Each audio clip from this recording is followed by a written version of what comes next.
प्यारे बच्चों अस्सलाम वालेकुम। ये क्लास 9th के लिए मैथमेटिक्स का चैप्टर नंबर 13 है जिसका नाम है स्टैटिस्टिक्स। पहले देखते हैं व्हाट इज स्टैटिस्टिक्स। बेटा ये मैथमेटिक्स में एक ब्रांच आता है जिसमें हम डील करते हैं, डाटा हम कलेक्ट करते हैं, फिर उसकी एनालिसिस करते हैं या कैसे प्रेजेंट करेंगे हम ताकि हमें कोई यूज़फुल इंफॉर्मेशन उससे हासिल हो। तो सिंपली ये मैथमेटिक्स का ब्रांच है। फिर ये डाटा जो है वो क्या होता है?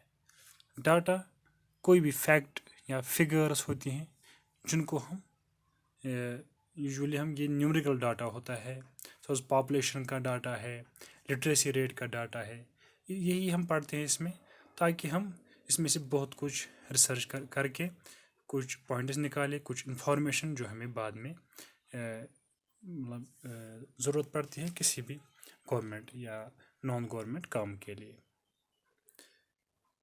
डाटा की यूजुअली दो किस्म है, ये गौर करने की बात है यहाँ पे। एक होता है प्राइमरी डाटा और दूसरा सेकेंडरी डाटा। बच्चों प्राइमरी डाटा है, सपोज मैं एक बंदा हूँ, मुझे चाहिए इन्फॉर्मेशन हमारे गांव में कितने मेल और फीमेल है, तो मैं जाऊँगा घर घर जाके मैं इन्फॉर्मेशन कलेक्ट करूँगा।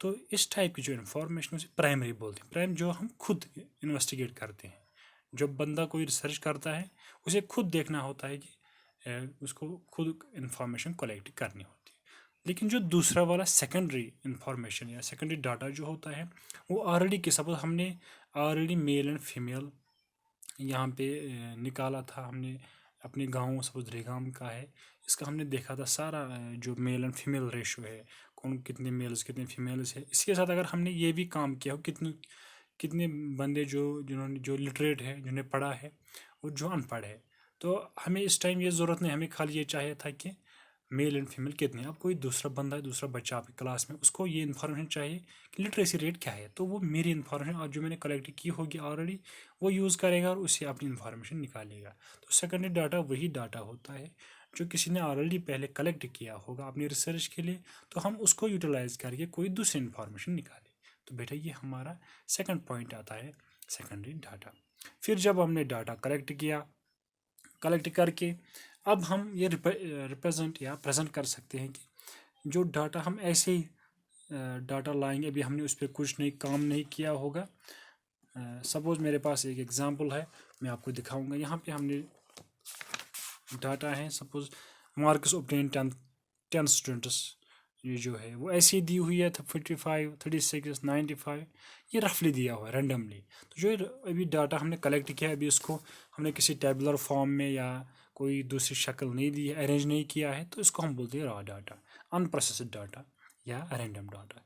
फिर आता है बेटा, इसको हम दूसरा नाम भी देते हैं अनग्रुप्ड डाटा, जिसको हमने अभी कोई प्रोसेस नहीं की है। फिर जब हम ये डाटा कलेक्ट करते हैं, इसको हम टेबुलर फॉर्म देंगे या इंक्रीजिंग और डिक्रीजिंग ऑर्डर में रखेंगे, तब हम बोलते हैं ये बेटा ये ग्रुप डाटा है।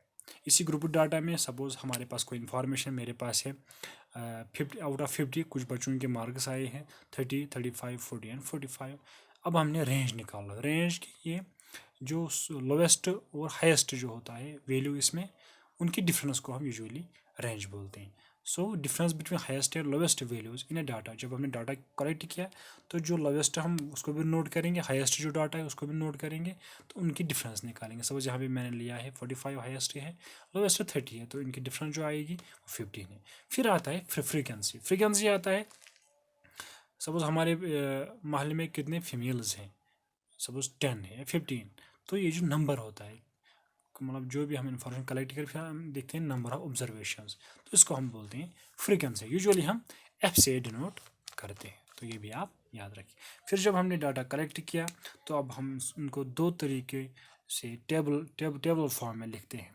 एक हमारा आता है ग्रुप्ड फ्रीक्वेंसी डिस्ट्रीब्यूशन टेबल, इनको बोलते हैं फ्रीक्वेंसी डिस्ट्रीब्यूशन टेबल। इसमें हम लिखते हैं इन्फॉर्मेशन, फिर इनकी फ्रीक्वेंसी यानी नंबर कितने मतलब बंदे हैं वो हम लिखते हैं। अनग्रुप्ड डाटा में हम, ये थोड़ा लेंथी होता है, मैं आपको एक डाटा दिखाऊंगा, आप देखिए वो, ये आपकी टेक्स्ट बुक में दिया हुआ है क्लास 9 की। ये हमारा डाटा है, ये मार्क्स ऑब्टेनड है 10 20 एंड सो ऑन।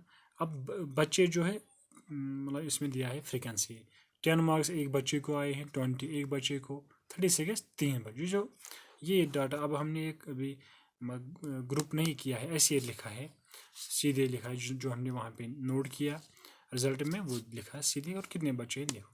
ये जो सिंपलर फॉर्म ऑफ टेबल है इसको बोलते हैं हम फ्रीक्वेंसी डिस्ट्रीब्यूशन टेबल या अनग्रुप्ड फ्रीक्वेंसी डिस्ट्रीब्यूशन टेबल। अब जब कभी कभार ये तो छोटी इन्फॉर्मेशन, कभी कभार इतनी सारी इन्फॉर्मेशन होती है, तो उस टाइम हमें सिंपल टेबल जब बनाएंगे तो हमें बहुत सारा टाइम ज़ाया होता है। उसके लिए हम दूसरा वाला टेबल यूज़ करते हैं, उसको बोलते हैं ग्रुप्ड फ्रीक्वेंसी डिस्ट्रीब्यूशन टेबल। वो वाला हम यूज़ करते हैं। उसमें हम देखिए बेटे यहाँ पे और एक हमने देखा है, ये जो एग्जांपल है इसमें 100 स्कूल्स लिए गए हैं उसमें, और उन्होंने 100 पेड़ उगाए थे, सारे प्लांट किए गए थे, और उन प्लांट उन पौधों में हमें देखना है कितने ठीक है उग गए हैं, बाकी या तो सूख गए या कुछ और डैमेज हो गए हैं। तो उसमें बेटा हम लिखते हैं, कोई नंबर देते हैं फ्रॉम और टू, सपोज 20 to 29। ये जो स्कूल्स है 3 स्कूल्स में 20 to 29 पौधे हैं, ये 3 स्कूल्स है, तो ये फ्रीक्वेंसी है। फ्रीक्वेंसी हम दूसरे इन लाइन से भी नोट करते डिनोट करते हैं, इनको हम बोलते टैली मार्क्स। सपोज ये 1 2 3 है, ये 14 है, तो ये हमने 4 एंड क्रॉस में 1 डाला है, 5 5 10 10 और 4 हो गया 14। इस तरह भी हम फ्रीक्वेंसी लिख सकते हैं। तो अब ये जो टेबल है इसको बोलते हैं ग्रुप्ड फ्रीक्वेंसी डिस्ट्रीब्यूशन टेबल। इसमें हमें थोड़ी इन्फॉर्मेशन ज़्यादा मिलती है, और हमें टाइम भी कंज्यूम ज़्यादा नहीं होता है। हम सीधे बोल सकते हैं कि सपोज हमें 50 से 100 तक देखना है कितने पौधे आए हैं, तो हम सीधे यहाँ पे जाएंगे इस टेबल में, इस रो में जाएंगे, तो ये इसके नीचे सारे गिनेंगे तो हमें आंसर आएगा। देखिए बेटा इसमें कुछ टर्म्स आती हैं जो ऐसा वाला टेबल होता है। ये जो लो इसमें इसको हम बोलते हैं क्लास इंटरवल। फ्रॉम और टू जब दिया होगा इसको बोलते हैं क्लास इंटरवल या क्लासेस। और जो इसमें साइज़ होगा 20 लेके हम लेते हैं 20 से 29 तक, तो 10 आता है, 20 21 22 एंड सो ऑन।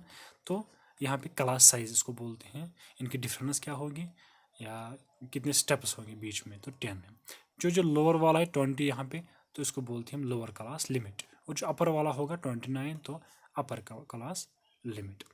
अब हम कभी कभार पॉइंट्स में भी आता है, फ्रैक्शंस में आता है, तो उस टाइम हम थोड़ा ओवरलैप करते हैं इन क्लास। यूजुअली तो ये नहीं मिलते हैं, सपोज 20 29 30 39, तो 29 30 ये तो अलग अलग आते हैं, इनको बोलते हैं नॉन ओवरलैपिंग क्लासेस।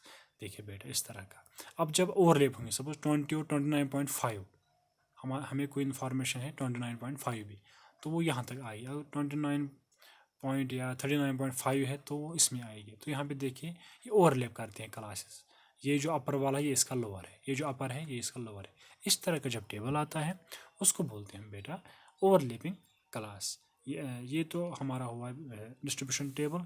अब जो एक्सरसाइज 1 और एक्सरसाइज 2 है इस चैप्टर की, वो इन्हीं पॉइंट्स की बुनियाद पर आती है। तो आप ये पॉइंट जो इनको गौर से याद कीजिए, इन पर नज़र डालिए। तो मुझे उम्मीद है कि आपको जो फर्स्ट एक्सरसाइज है इस चैप्टर की, तो आराम से आप सॉल्व कर सकते हैं। और फिर भी हम देखेंगे वो एक्सरसाइज नेक्स्ट लेक्चर। तो अभी के लिए अल्लाह हाफिज़, अस्सलाम वालेकुम।